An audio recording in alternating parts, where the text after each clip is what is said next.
A man can spend 19 years building a solid foundation under his child's feet, working until his back aches, only for that same daughter to burn it down in under 4 minutes without breaking a sweat. I didn't know that yet, not when I pulled my truck into the diner lot. I just knew it was Wednesday, and Wednesdays used to mean something sacred between me and my girl. Welcome to Dad's Ultimate Payback. Get comfortable and keep one thing in mind. The people in these stories had every chance to behave themselves. They were given patience, sacrifice, and love. They just chose wrong. Hit that like button, drop a comment letting me know where you're watching from, and subscribe. Trust me, you'll want to stick around for every second of this. My name is James Wheeler. I'm 48. I work risk management for a logistics outfit off I-30, and I live in Garland, Texas. I drive a 2017 Chevy Silverado with 140,000 miles, and I still change my own oil in my driveway because paying $80 for a $22 job strikes me as insane. That late August Wednesday, the North Texas heat was sitting on Garland like a wet towel, and I'd taken an early lunch to drive over to Beltline Road to a diner called the Original Pancake Spot. Cracked vinyl booths, bottomless black coffee, and chicken fried steak that'll put you in a food coma. Emma used to love that place. She'd order kolaches and stack the powdered sugar packets like poker chips. She was home before flying back for her sophomore year, and she'd texted me Sunday asking to grab lunch to talk about something. I figured it was textbook money or advice about a boy. Either way, I planned to buy lunch, sip my coffee, and listen. I got there first. I always do. I ordered black coffee and watched the door. Emma walked in 11 minutes late in oversized Dior sunglasses, her thumbs flying across her phone screen. 19 years old, my daughter, dressed in designer clothes I couldn't afford. "Hey kiddo," I said, standing halfway up. "Want the usual? I already had them bring you a sweet tea." She didn't hug me. She slid into the booth across from me, set her phone face down, and pulled a glossy packet out of her bag. "Dad, I need you to sign something," she said flatly. I figured it was a campus form. "Sure, baby girl, what is it?" She slid the packet across the table. I reached for my reading glasses. The crest.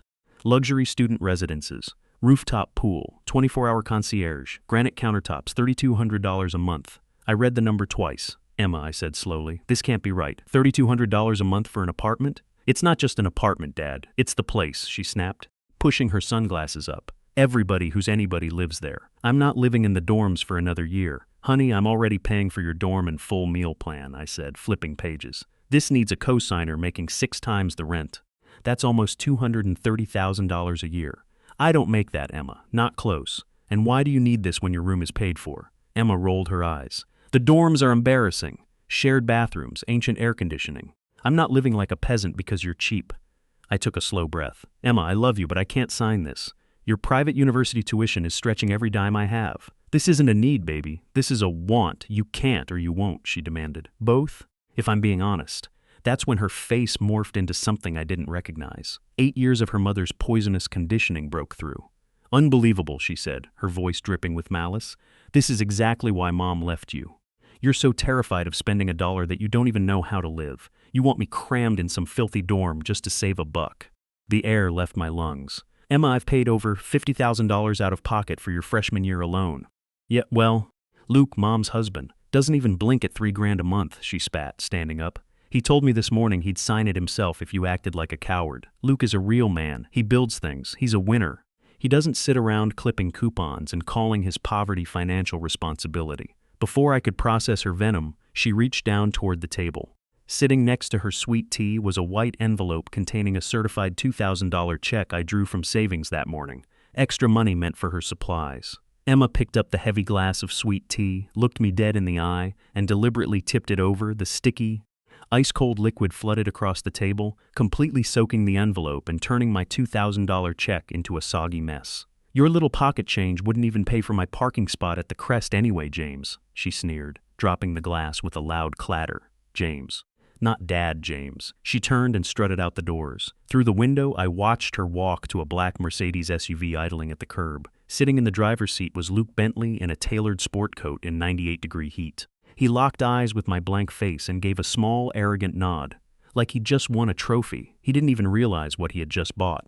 I drove home from the diner with the windows rolled down, the thick, dry Texas heat rushing against my face, but I barely felt it. I didn't turn on the radio. I didn't call anyone. What I felt wasn't a sudden, explosive anger. It was a cold, quiet clarity, the kind that settles over a man when he realizes the foundation he spent 19 years bleeding for was treated like a joke. By the time I pulled into my gravel driveway in Garland, I already knew where I needed to go. I didn't turn on the television or grab a cold beer. I walked straight down the hallway to the closet, reached up to the top shelf behind a dusty box of plastic Christmas lights, and pulled down a gray steel filing cabinet I hadn't touched in almost 8 years. I set it down on my wooden kitchen table, right next to my lukewarm coffee cup, like a piece of unexploded ordnance that needed to be handled with care. Inside that cabinet was my divorce decree from 8 years ago, drafted during a fog of grief and pride when Emma was just 11 years old. Back then, my lawyer, a sharp, no-nonsense woman named Paula Castillo, had pushed hard for a specific protection clause. I remember sitting across from her, numb and exhausted, insisting I'd pay whatever it took for my daughter. But Paula had looked me dead in the eye and said, "James, you need to protect yourself for the long haul, not just today, but 10 years from now when things change." I opened the folder and flipped straight to page 11 under the post-secondary education provision. And there it was, spelled out in black ink. Father's contribution to post-secondary education shall be capped at the equivalent cost of attendance at the state's flagship public institution, currently Texas A&M University, inclusive of tuition, fees, and standard room and board. I pulled up the current in-state cost of attendance for Texas A&M on my laptop. It came out to roughly $11,000 a year. Then I pulled up my own bank records. Emma had chosen an elite out-of-state private university with an annual sticker price of $52,000. Because of that flagship cap, my legal obligation had ended at $11,000. For 2 solid years, I had been voluntarily handing over $41,000 extra dollars every single year, working weekend overtime, skipping vacations, driving a truck with 140,000 miles on it, just so my daughter could attend a school that made her ashamed of my driveway. I sat there at the table as the afternoon sun faded, staring at the math. I had already gifted her $82,000 in purely voluntary support, and 4 hours earlier, she had tipped a glass of sweet tea over my check and called me a cheap failure. Something inside me stopped bending. I didn't scream. I didn't call Kara or Emma. Instead, I executed 3 cold, precise moves over the next 72 hours. Step 1. I called the university bursar's office, requested the exact in-state flagship cost documentation, and had my bank issue a certified check for $5,500. Half of the $11,000 annual cap, covering the upcoming semester to the exact penny. Paula Castillo drafted an official cover letter notifying the registrar that I was no longer a guarantor for any balance exceeding my statutory limit. Not a dollar more, not a dollar less. Step 2.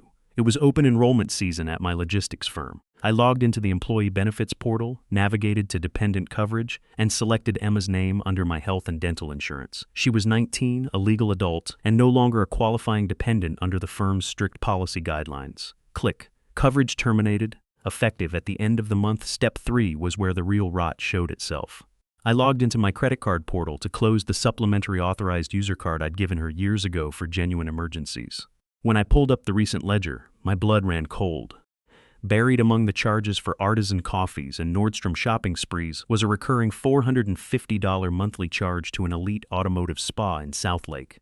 Emma had been secretly using my emergency credit card to pay for detailing and ceramic coating packages on the luxury vehicle Luke Bentley had bought her. She was bragging about her stepdad's wealth while charging my credit card to maintain it.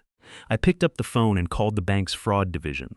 "I'm looking at authorized user charges on account ending in 4082, I told the representative, my voice flat. The primary cardholder did not authorize recurring commercial detailing subscriptions for a third-party vehicle. I am revoking authorized user access immediately, and I want to initiate a formal chargeback dispute for the unauthorized charges over the last 3 months. The representative processed the dispute, issuing a total chargeback demand of $1,350 back into my account while permanently locking the card. 3 phone calls, 3 notarized documents. That was all it took to lay down a burden that was never legally mine to bear. I put the confirmation numbers in the filing cabinet, locked it, and set the key on my desk.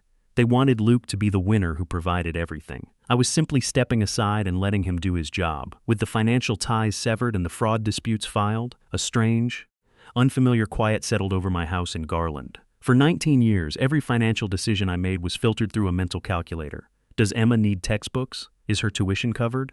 What if her car breaks down? For the first time in nearly 2 decades, that constant, nagging anxiety simply evaporated. That Saturday morning, instead of looking for overtime shifts at the logistics depot, I drove my Silverado over to the Bass Pro Shops off Highway 121.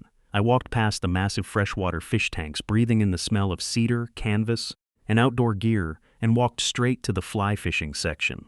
I had wanted to learn fly fishing since I was a young man, but I had always talked myself out of it because $200 for a rod and reel felt like a luxury I couldn't justify.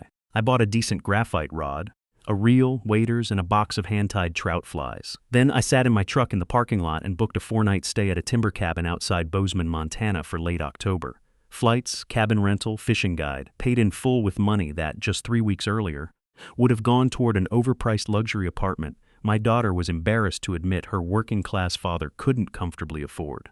For the first time in 19 years, I spent money on myself without doing math first, and I didn't feel a single ounce of guilt. Meanwhile, 25 minutes away in a glass and steel high-rise off North Central Expressway, the storm was brewing. Luke Bentley had signed as the sole financial guarantor for Emma's lease at the Crest without blinking an eye. He enjoyed doing it. Really. Signing his name with a flourish on a $3,200 a month lease in front of a young leasing agent, soaking in the admiration, and solidifying his image as the wealthy, superior father figure who could effortlessly outbid a blue-collar dad. Emma moved into her penthouse-style unit the first week of September, posting endless videos of the rooftop pool, the granite countertops, and the 24-hour concierge service to her social media, pretending she had earned every bit of it. But living a luxury lifestyle on someone else's credit line breeds a special kind of recklessness. By her third week at the Crest, Emma decided to throw a housewarming party. It wasn't a small gathering of close friends. It was a loud, unvetted crowd of 50 people fueled by expensive alcohol and zero supervision. Music blasted from heavy Bluetooth speakers, shaking the floorboards until neighboring units filed multiple noise complaints with the front desk before midnight. During the chaos, a group of drunk guests leaned heavily against the decorative glass and aluminum railing on the private balcony, snapping a support bracket and causing hundreds of dollars in structural damage. To make matters worse, Emma was already realizing that her personal allowance from Luke didn't cover the lifestyle she was trying to maintain. To generate fast cash, she had secretly set up an unauthorized subletting operation. She brought in 3 of her former hometown friends to live in the spare bedrooms, charging them cash rent through a payment app while keeping their names completely off the lease, a direct, blatant violation of the Crest's master tenancy agreement. Then came the spark that lit the fuse. During the party, one of the unauthorized subletters took a cocktail of prescription pills and illegal substances in the kitchen. In a hallucinated stupor around 2:01 a.m., he attempted to cook food on the gas stove, leaving a greasy dish unattended over an open flame. Within minutes, a grease fire flared up, scorching the custom Italian cabinetry and sending a thick plume of black smoke straight into the ceiling sensor. The overhead emergency sprinkler system activated instantly. Gallons of high-pressure water poured down from the ceiling, flooding the kitchen, ruining the pristine hardwood floors, and soaking through the drywall. Because the water ran unchecked for nearly 15 minutes before building maintenance could isolate the valve, thousands of gallons leaked through the floorboards, pouring directly into the 2 luxury apartments directly below Emma's unit, destroying custom artwork, high-end electronics, and designer furniture. While I was at my kitchen table in Garland researching trout flies for my Montana trip, the fire department and emergency response crews were hauling soaked carpets out of the Crest. The party was over, the unauthorized subletters were caught on security footage fleeing the scene, and property management was compiling an incident report that would make legal history in Loudoun and Dallas County courts. The stage was set, and the bill was about to be delivered straight to the man who thought fatherhood was something you could simply buy out at an auction. 3 weeks later, I was standing knee-deep in the freezing waters of the Madison River outside Bozeman, Montana. The morning air was sharp, the mountains were capped with fresh snow, and for the first time in years, my mind was silent. I watched my fly drift across the current, feeling a deep, unburdened peace. I had no idea that 2,500 miles away, in the suburbs of North Texas, a financial hurricane was making landfall right on Luke Bentley's doorstep. The morning after the flood at the Crest, property management brought in corporate adjusters, structural engineers, and fire marshals to assess the destruction. The damage toll was staggering. Ruined hardwood flooring across 3 levels, warped drywall, fried electrical conduits, destroyed designer furniture in 2 lower penthouse units, and structural balcony repairs from the shattered glass railing. Combined with master lease violation fines, cleaning fees, and the building insurance carrier's formal refusal to cover damages caused by illegal drug use and unauthorized subletting, the final demand letter reached a bone-chilling total, $150,000. When the initial notice hit Luke's desk at his real estate firm in downtown Dallas, He dismissed it as a minor inconvenience. He assumed his high-priced legal team could threaten the property management company and settle for a couple $1,000. But Luke had made a fatal error born of his own arrogance. When he signed as sole financial guarantor at the Crest, he had skimmed past the fine print with the easy confidence of a rich man showing off in front of a teenager. Buried on page 14 of the tenancy agreement was an absolute non-negotiable joint and several liability clause. In bulletproof legal language, it stipulated that the guarantor assumed personal, primary, and unlimited financial liability for every single action, breach, property damage, and legal claim generated by the tenant or her guests. Because the building's insurance carrier had formally voided coverage due to the unauthorized subletting breach, the Crest's corporate lawyers bypassed Emma entirely. They served the certified $150,000 demand directly on Luke Bentley, with an explicit 7-day deadline before filing a public lawsuit and attaching a lien against his corporate assets and personal credit rating. The storm erupted that evening inside the Bentley's multi-million-dollar mansion in Southlake, Texas, the one with the waterfall marble kitchen island that Emma loved to parade on social media. According to what Kara later admitted under oath, Luke came home with a face the color of wet concrete. He slammed the certified legal notice onto the marble counter, shattering a crystal wine glass in the process. "What the hell is this, Kara?" Luke roared, his polished, charming demeanor evaporating into pure, unadulterated rage. $150,000 for a glorified college dormitory? Kara clutched her silk robe, her voice trembling as she backed against the kitchen island. "Luke, honey, please calm down. It was an accident." Emma said her friends made a mistake. "A mistake?" Luke's voice echoed off the 30-foot ceilings. "She threw a 50-person rager, brought in illegal drugs, sublet rooms behind my back like a street hustler, and flooded 3 floors of a luxury high-rise. She ruined my credit, compromised my corporate standing, and handed me a 6-figure liability." "You signed the lease, Luke," Kara sobbed, reaching out to touch his arm. "You're her stepfather. You told her you were a winner, that you'd take care of her. We have to pay this before it ruins her future." Luke slapped her hand away, laughing with cold, terrifying contempt. "I signed that lease to put her cheap, blue-collar father in his place. I didn't sign up to bankroll an unhinged, destructive teenager." He walked over to his executive study, unlocked his wall safe, and pulled out a thick leather-bound document, slamming it onto the counter right in front of Kara. It was their ironclad prenuptial agreement, drafted 5 years earlier by high-priced Dallas attorneys before they got married. "Read page 8, Kara," Luke hissed, his eyes cold and lifeless. "Your memory seems a little foggy. My assets, my real estate holdings, and my bank accounts are entirely separate from yours. I bear exactly zero legal or financial obligation for the debts, torts, or liabilities of your children from your previous marriage. Not one single dime." "Luke, please," Kara cried, falling to her knees on the polished floor. "I don't have $50,000, let alone $150,000.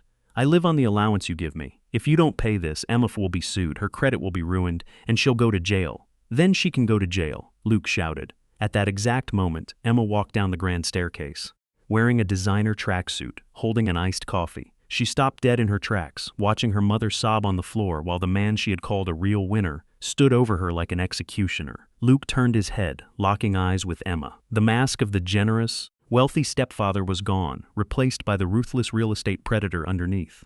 "Look at you," Luke sneered, pointing a finger at her. "You spoiled, liability-ridden brat. You stood in a diner 3 weeks ago and called your father a failure. And then you came into my home and tried to bleed me dry. You're nothing but a financial parasite." "Luke, don't talk to her like that," Kara screamed. "Shut up, Kara," Luke snapped. He turned to his assistant who was standing near the foyer and gave a cold command. "Go upstairs to her bedroom, take every designer handbag, every pair of shoes, every piece of clothing I bought her, put them in heavy-duty black garbage bags, and set them on the driveway." "Luke, no," Emma shrieked, her voice cracking as tears smeared her makeup. "You bought those for me." "I bought them with my money for a daughter who respected me," Luke said, his voice dropping into a quiet, deadly register. "You have 30 minutes to pack your junk and get out of my house. And listen to me very carefully, Kara. If you attempt to move $1 single out of our joint household spending account to pay for her mess, or if you try to take out a loan against this house, my divorce attorneys will file papers by 8 o'clock tomorrow morning. I will strip you of every luxury you've enjoyed for the last 5 years and leave you with nothing." Emma stood on the grand staircase, shaking, crying hysterically, watching her mother cower in fear as the illusion of luxury collapsed around them. The man she had traded her father's unconditional love for had just thrown her out like trash. When I returned from Montana in early November, tanned, rested, and sleeping through the night for the first time in years, 3 frantic voicemails were waiting on my phone. Two were from Kara, her voice shrill and hysterical. The third was from a process server's office in downtown Dallas. Driven into a corner by Luke's brutal ultimatum and facing financial ruin, Kara had played her very last hand. She hired an aggressive family attorney and filed an emergency motion against me in Dallas County Family Court, alleging financial abandonment and severe parental negligence. She was demanding that the court compel me to pay the entire $150,000 property damage claim for the Crest, as well as retroactive private university tuition balances. I didn't panic. I walked into Paula Castillo's office the following morning, set the summons on her desk, and poured myself a cup of black coffee. Paula skimmed the filing with a sharp smile. "They're throwing Hail Marys, James," she said. "Kara's attorney is trying to paint you as a cold-hearted deadbeat who abandoned his daughter. But courts don't care about feelings. They care about contracts, receipts, and the law. We are going to dismantle them piece by piece." The hearing took place on a cold Thursday morning in a high-rise courtroom in downtown Dallas. The room smelled of old carpets and cold bureaucracy. Fluorescent lights buzzed softly overhead. I wore my best charcoal suit, the same one I wore to Emma's high school graduation. It still fit perfectly. I sat calmly at the defense table next to Paula, my hands folded, my expression unreadable. Across the aisle, Kara sat with her eyes red and swollen, dabbing at her nose with the tissue, playing the victim. Beside her sat Luke Bentley, looking intensely irritated, continuously adjusting his silk tie and checking his golden watch like a man whose time was being wasted by commoners. Kara's attorney went first, putting on a dramatic performance. He painted me, James Wheeler, a humble logistics risk manager who spent 25 years working 60-hour weeks, as a bitter, vengeful father. He claimed I had willfully abandoned my daughter the second she needed emergency housing, cutting off her health insurance out of pure spite. He used words like malicious, punitive, and parental neglect, demanding that the judge order an immediate wage garnishment against my retirement accounts and salary to satisfy the six-figure claim. I sat there quietly, listening to every lie, not flinching once. In my line of work, you learn very quickly that loud opinions mean nothing when the data doesn't back them up. When it was Paula's turn, she didn't raise her voice. She stood up with a crisp, professional calm that instantly commanded the room. "Your Honor," Paula said, walking over to the bench and handing a binder to the clerk. "Opposing counsel has painted a tragic picture, but the physical evidence tells a radically different story. We have 4 key pieces of evidence to submit into the record. First, Paula submitted my certified bank statements alongside page 11 of my original divorce decree. Mr. Wheeler has not only fulfilled every penny of his statutory child support and educational obligations under the flagship Texas A&M cap, Paula demonstrated. He spent 3 years voluntarily contributing over $80,000 additional dollars out of his own pocket for a private university before his daughter explicitly terminated their arrangement. Second, Paula presented the master lease agreement for the Crest. She pointed out the highlighted signature line on page 14. "The sole financial guarantor for this luxury residence is Mr. Luke Bentley. My client's name appears nowhere on this document. Mr. Bentley voluntarily entered into a binding contract assuming unlimited joint and several liability to assert his financial dominance over my client." Third, Paula submitted the printed transcript of text messages, including the exact exchange from the diner on Beltline Road. On August 24th, Deborah Wheeler explicitly rejected my client's financial assistance, called him by his first name, and formally declared on record that Mr. Bentley was now her sole financial provider and real father. Then came the knockout blow. Paula pulled a small USB drive from her folder and submitted a certified audio exhibit. "Finally, Your Honor, we submit a recorded telephone log from First National Bank's Fraud Investigation Unit, dated 6 days ago." Paula hit play on her laptop, and the crisp audio filled the quiet courtroom. It was Kara's voice, trembling and rushed, speaking to a bank representative. "Yes, I need an emergency hardship withdrawal from James Wheeler's 401(n) account. Yes, I have his personal information. No, he's unavailable to sign the form right now. But I have his verbal consent and power of attorney to sign his name." The bank representative's voice cut in sharply on the recording. "Ma'am, this account is locked, and power of attorney filings must be verified in person by Mr. Wheeler. Attempting to execute an unauthorized withdrawal on an ex-spouse's retirement fund constitutes federal banking fraud." Kara gasped aloud in the courtroom, burying her face in her hands. Luke's head snapped toward her, his eyes wide with absolute fury as he realized his wife had engaged in bank fraud right under his nose. The judge, a formidable woman in her 60s with sharp gray eyes and reading glasses resting low on her nose, took off her glasses and set them down on her desk with a heavy thud. The silence in the room was suffocating. She looked straight across the courtroom at Luke Bentley and Kara. "Mr. Bentley," the judge said, her voice dripping with ice, "you are a sophisticated commercial real estate investor. You signed a binding legal contract guaranteeing a luxury lifestyle for an adult student to assert your perceived financial superiority over her hardworking father. This court is not a rescue service for your fragile ego when your contractual obligations become inconvenient. She then turned her gaze to Kara. Mrs. Bentley, your conduct here today borders on criminal fraud. Attempting to forge your ex-husband's signature to siphon off his retirement savings to cover your daughter's illegal party damages is despicable. If I see you in this courtroom again on a similar matter, I will refer your file directly to the district attorney's office for criminal prosecution. The judge slammed her gavel down with a resounding boom. Mr. Wheeler has fulfilled the letter of the law, and considerably more. The plaintiff's motion for financial support and property damage restitution is denied with prejudice. Case dismissed. I sat back in my chair, slid my reading glasses into my flannel shirt pocket, and felt the last remaining knots in my chest completely untie themselves. The echo of the judge's gavel slamming onto the bench hadn't even faded before Luke Bentley stood up from the counsel table. He didn't look at the judge or Kara. He simply buttoned his suit jacket out of habit, picked up his briefcase, and turned on his heel. "Luke, wait!" Kara cried out, her voice cracking as she reached for his sleeve. "Please, Luke, we can fix this. We can talk to your lawyers." Luke pulled his arm away with a cold, disgusted swiftness. "Talk to my lawyers?" he hissed in a quiet, venomous whisper. "You attempted to commit banking fraud. Kara, you dragged my business name into a public court proceeding, and you nearly attached a six-figure liability to my corporate accounts for a child that isn't mine. My driver is outside. My divorce attorney will be in touch by 4 o'clock today. Do not return to the South Lake house." He pushed through the heavy wooden doors of the courtroom without looking back once. The wealthy, charming winner who had promised to provide everything had vanished, leaving behind the cold reality of a man who only loved what money could buy. Kara collapsed back onto the bench, burying her face in her trembling hands, her shoulders heaving as heavy sobs racked her body. I stood up, buttoned my charcoal jacket, and gathered my papers into my portfolio. As I turned to leave, Kara looked up, her red, swollen eyes finding mine. For the first time in 8 years, the polished mask she had worn since our divorce was completely gone. "I did this to her, James," Kara whispered, her voice barely audible. "It was me. I was so terrified of turning 40 and feeling small, feeling invisible. Luke made me feel important. He gave me a world I couldn't afford on my own, and I convinced myself I was saving Emma by pulling her into it.